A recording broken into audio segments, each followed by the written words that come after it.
Cool. It was nice to know that. Quite curious about this process. Can I move on to the next one? Let's go. Of course. Man, so look, this is an important question for us here at Starling Cast. A lot of curiosity about audio tones. You guys are extremely concerned with the tone of the instrument researchers on the subject. I wanted to know how it started, when, and how much you think the musician is responsible for the final result versus the equipment. How much is the musician? How much is the equipment? How did it start for you guys? Got it, Morel. Man, how did it start for me? This concern with tone, because many times you're playing, and not so concerned with this sound issue, right? I think, man, that there are basically two types of guitarists. There's a guitarist you can put in any situation, and the guy will go. Maybe his way of playing doesn't influence much. Maybe his style or sound doesn't influence. Or he's so confident in what he does that you can put him in anything, and he'll sound good. I'm not like that. If I have a bad sound, I can't play properly. So, I've always listened to guys with a good guitar sound. So you try to follow the same steps. Man, remember once I saw Alexandre Carvalho. Did you know Alexandre? Of course, yes. I took lessons with him a long time ago. And I saw him once playing a pod in a jazz setting. I said, man, I could never play like that, you know? And he played incredibly well, you know? Alexandre too. He could plug into a radio and write. I never saw him like that, although he had a very good guitar sound. But I think he always performed. Well, the tone varied very little, right? He was a brilliant musician, right? And now I've always been exploring things. I've always really liked the Drive team. So I've always been looking to explore, to seek out people who had a good sound, right? And also, I think you went a lot into recording, being a sideman and all. When you take on this role of serving, right? Yes. You need to worry more about that because it's not just about the sound you like, right? It's about the sound the client wants. Yes, it is. You take a Steve Lukather, a Littenauer, a Larry Colt, all these guys were very much involved in accompanying in studio recording. Yes. And differently, for example, from a Joe Schofield, from a Mike Stern. It's their sound, man. Mike Stern has his sound there, you know. He relies on 3 pedals there. And the path, the search for tone is different. But anyway, man, and what do you think about that, Vini? Man, my earliest memories, like, of guitar, of liking guitar, always, I have to do with something. For example, I remember when I was a kid, for example. I remember when I was a child and I listened to Day Tripper. For example, right? It starts with a guitar, right? That riff. There. Well, I don't know if that's the most beautiful guitar sound, but the power, right? Like the power of a good riff played, man. That thing. And then you start to learn to play a little something. I always wanted to play riffs, right? And to make it sound similar, you start going into the rock and roll universe, which always has some drive and all. I still love it to this day, man. I love it. Because we would stay, man. When I was a kid, I just wanted to play guitar. Like that, messing around with bending the strings, doing vibrato like David Gilmour. But it was already an issue where you cared not only about the execution, but also about the sound, the tone. Yes, because it was all connected for me. For example, I would listen to Another Brick in the Wall. Man, that's solo for me. It would stop the universe. Why do I like this so much, man? Oh, is it the sound or the guy's vibrato? You know, that was always hard for me to separate, you know? What is a beautiful sound? Sometimes there's a horrible sound. But if you use that thing correctly, it will seem like the best sound in the world. You know, you plug in a fuzz, for example, an octave fuzz, into a somewhat distorted sound, and find a cool riff to play with it, man, that will become the best sound in the world. But if you use it to play an E major 7th, it will be a disaster, you know.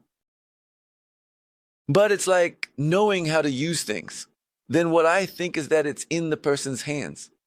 It's never the equipment. It could be the best equipment in the world. It will be terrible if the person doesn't know how to turn it into music, you know. And I think that's the addiction of the guitarist that all companies exploit very well, you know. I'm going. We don't need to buy another drive, a pedal, or whatever, but we end up being interested in doing it because somehow we think it will make us want to play guitar. This pedal here will make my vibrato better. Then you go and spend another $90 on the thing, you know. Then you play a little, but sometimes it works. Sometimes you buy something that somehow gives you the comfort to take a different path. And then the sound ends up being good. It's not the sound of the pedal, it's what you did with the thing, you know? So trying to sum up what I think, that's it. I don't believe in good sound coming from equipment. I think it's a kind of musical library that you accumulate over the years. So if you want to make a sound similar to someone else's, you more or less know what it is, but that will influence your way of playing. And your way is what will make the sound beautiful. Because the most beautiful sound in the world in the wrong hands will be a disaster, right? Do you know why I also asked that? Let's go. Do you know who a saxophonist named Joshua Redman is? Of course. And man, he once told me a phrase that I never forgot. He studied, I don't know if you know, he studied at Harvard. Wow, really? No, that's not possible. He studied at Harvard. What study at Harvard? My first show, when I arrived, when I went to Los Angeles, the first show I saw was Joshua Redman with Patch and Dave Holland, right?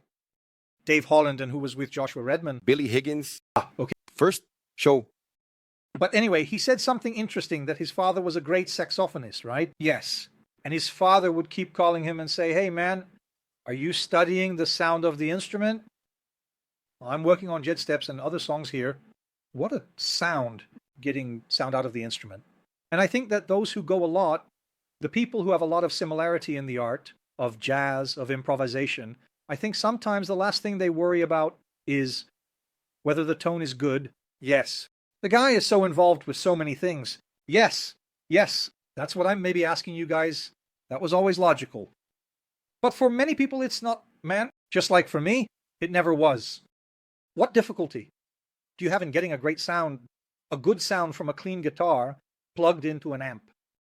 You kind of solve that faster than with a drive with delay, and suddenly you mess it up with the chorus. You get it, man. No, I understand the logic of what you're saying. But for example, I've seen you play like that 200,000 times. And you play very beautifully with distortion sound too. You understand. So in some way, there's because the sound is beautiful because you're like you play for the sound, right? If you turn on the distortion, that you attack the string in a different way. You turn it on a little. There's something about muting. It's a kind of weird science to explain. Like explaining it, talking like this. It all sounds kind of silly, right? Of course. But controlling the beast is what I think makes it beautiful, you know? It's because, man, like... But if your sound works when you play, it's because you've already been through this, you know? You discovered that if you... No, it's okay. I have a distortion sound. I'm going to play like this. My vibrato will go here. I'm going to mute this right. Come on, man. I saw, for example, one of your sounds, man. It was instrumental, if I'm not mistaken, on Instagram. That was a few months ago. Do you know what work it was? There were 4 guys playing like that, man. The little instrumental piece you did with someone there. Oh, yeah. Yeah. It was recent, right? Like a few months ago. Do you remember what you used there? I think there was something about... It was I think if it's what I'm thinking of, is it the one where Cleverson was playing drums? Or Abby Jaldi was playing, right? Arthur, right? What effects did you use there? There I used an amp that had a kind of plexi sound. And I also used a distortion pedal, a butter machine. Just that? Just that. And I added reverb in Pro Tools. No, I can't get that tone. Stop being able to... Man, Vini tunes into the radio and sound comes out, dude. I'm really good looking. It was cool. I mean, I'm saying this honestly, without trying to flatter. Man, you guys are the kind of people that when we hear about the tone, it really stands out like top notch. I'm talking about you guys. I'm talking about Torquato. It seems like this concern for tone has been around for many years, you know. That's the impression I get. The vibrato of Vini from Torquato is something else too. No. You guys play incredibly well. No demagoguery here, man. And so this is recognized, right? It's a matter of tone. So I'm asking here because I want to understand. I think, one of the beautiful things about the guitar is that even today, I think that's why it hasn't been able to change that much, right? It's precisely a very personal thing, right? It's extremely personal. I remember there's a show by Ricardo Silveira, right? I think, still on YouTube. It was in 91 when there was Rock in Rio 2, right? He's playing, if I'm not mistaken, at Jazzmania, and Pets and Santana are there. They're in the audience. And he invites them to join in on the same equipment, right? Man, Pathy sounds exactly like Pathy. And Santana sounds exactly like Santana. It's impressive. So, coming here, I put on Alan Hines' new album, which just came out. Man, he's also one of those guys I think has a really beautiful touch on the guitar. So, it's something that's this is something that at first I didn't really get it at first, or it was a bit like, oh, but that's okay, Man, this thing about dynamics, about what I'm going to emphasize, what I'm going to, which note needs to stand out more than the other, that's something, as Vini said, an inexact science, but it's something that's like a universe, right? There are people who have a style just in that, right, man? But you know what also happens? I mentioned this in a podcast, I think it was with Aruera. I said, man, I think it's easier. For example, Morel, I want you to sound like Joe Satriani. It's easier for you to sound like Joe Satriani on your own equipment than to use Satriani's guitar. You say, hold on, let me listen here. Isn't that right? It's because it's a reference you mentioned, a reference up to this point. Oh, exactly. That's what I believe. I believe in that. All right. You can have equipment preferences for the feeling of playing on a certain amp or something, but it's all here, man. It's not the equipment that defines it. If I take another guitarist's equipment, damn, I might struggle or I might love it. It depends. But something uncomfortable can happen. For example, once I played, it was a jam set. I don't know if it was a jam set. I think it was a jam set on Leo Almoedo's guitar. And man, it had 10 strings. Leo's guitar was a guitar with 2 humbuckers, but it was connected to an SL drive distortion pedal. But he never turned the pedal on either. Most of the time it was off. And wow, the sound was beautiful, man. That clean humbucking sound in the bass, very tight. Then he called me to play a song, and I was already thinking, man, I'm going to lose 5 kilos. Just this walk is already heavy. All right. Then we played. And I remember that, man, I turned on that pedal, played clean, and then turned it on. It was at Miranda, yeah. And then it's not that easy for me to play like that, but I learned to have a little fun too. It sounded very tight. Yeah, because the thing is, for me, there was a path. In music, there was a crazy path like that. I got to know Robin Ford. I got to know him musically when I was a kid, man. He had a very beautiful team, right? Man, so I remember I was like 11 or 12 years old. When I heard it for the first time, it impacted me because he already had a more jazzy influence, but also a very strong blues. So it was easy for me to grasp, But I was always more connected to the blues thing, So when you play these things, you plug a jazz guitar into a jazz chorus and a reverb. It's not that. like I can't play, but it triggers another switch in your mind, you know?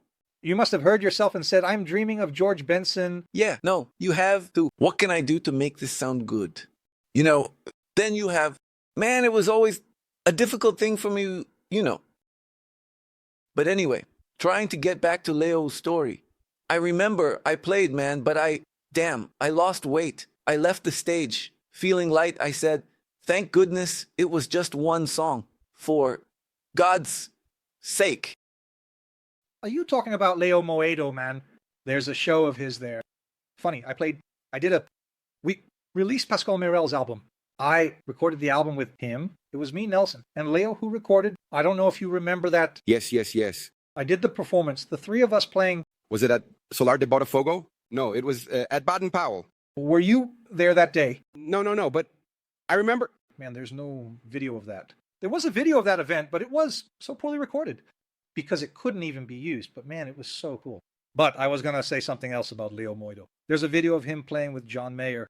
Have you seen it? Oh, I've seen it. Wow, man, I felt sorry for John Mayer. John Mayer does like this, right? Leo like this? Man, that guy plays a lot, right? That guy is amazing. Man, that guy, yeah, supernatural. Right, man. Very, very. John Mayer was shocked, man. Like, I'm not playing anymore, right? John Mayer, I'm not playing anymore.